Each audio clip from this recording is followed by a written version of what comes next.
Viti 2025 po mbyllet me shumë halle për qeverinë. Vërtet Edi Rama mori mandatin e 4, por duket se ky mandat nuk do të jetë as pak i lehtë. Kjo jo për shkak të opozitës, por për shkak të prokurorisë së posaçme.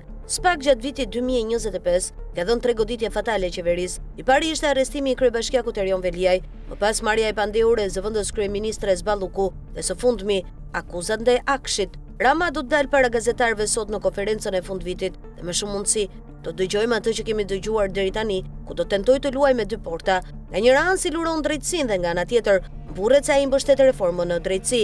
Por edhe viti 2026 do të nisë me dhimbje koke për Ramën. Kryeministri dërgoi në kushtetuese vendimin e GJKK për të pezulluar nga detyra zëvendës kryeministren dhe ministren e transportit Belinda Balluku. Çështja do të shërtohet në seancën plenare më 22 janar dhe nga kjo çështje do të varet jo vetëm fati i Ballukut, por e ardhmja e luftës antikorrupsion. Për shkak të këtij vendimi, mazhoranca ka bllokuar mbledhjen e Këshillit të Mandateve mbi kërkesën e SPAK për të hequr imunitetin Ballukut. Nëse gjykata kushtetuese i jep të drejtë qeverisë, megjithas kërkesa e SPAK do të rrëzohet dhe sinjali do të jetë i qartë për prokurorinë që të mos ngatrohet më me deputetët apo ministrat. Por 2 ditë para kësaj çështjeje, kushtetuesja do të mblidhet për një tjetër çështje që ka sjellë dhimbje koke për Ramën. Më 20 janar do të shortohet kërkesa e Unionit të Gjyqtarëve për rritjen e pagave të gjyqtarëve.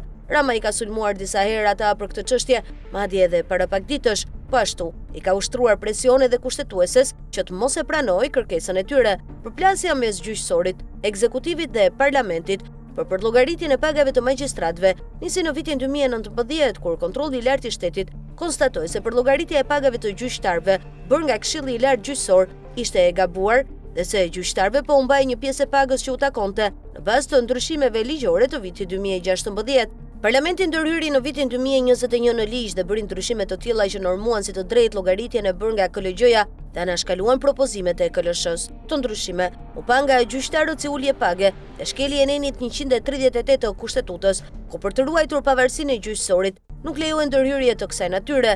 Unioni kërkoi shfuqizimin e ndryshimeve dhe gjykata kushtetuese vendosi në vitin 2022 ta pranonte padin, duke shfuqizuar nenet e ndryshuara të ligjit për statusin e gjyqtarëve dhe prokurorëve në Republikën e Shqipërisë mbi pagën referuese.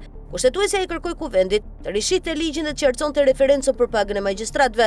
Në vitin 2023, kuvendi bëri ndryshime të reja nisur nga vendimi i kushtetueses, duke e lidhur pagën e magjistratëve me atë të presidentit të Republikës. Ky ndryshim solli rritje të pagave të magjistratëve, siç parashikohej në ligjet për reformën në drejtësi, dhe rriti me 570 lekë edhe pagën referuese. Në të njëjtën kohë u miratuan edhe ndryshimet në pagat e administratës civile, të cilat u rritën disa herë. Gjyqtarët, paga referuese të cilëve lidhej tani me atë të presidentit, nuk përfituan nga kjo rritje pagash. Për Unionin e Gjyqtarëve, këto ndryshime bien ndesh me nenin 138 të kushtetutës. Unioni interpreton se shkëputja e pagës së gjyqtarëve nga administrata civile dhe mos përfitimi prej tyre i rritjeve që u bën pagave të administratës sjell në një mënyrë një ulje faktike të pagës, pavarësisht se formalisht paga nuk është ulur, madje është rritur me 570 lekë. Unioni thotë se me ndryshimet e sistemit të pagave në vitin 2023, magjistratëve u mohohet një rritje page prej 78.000 lekësh.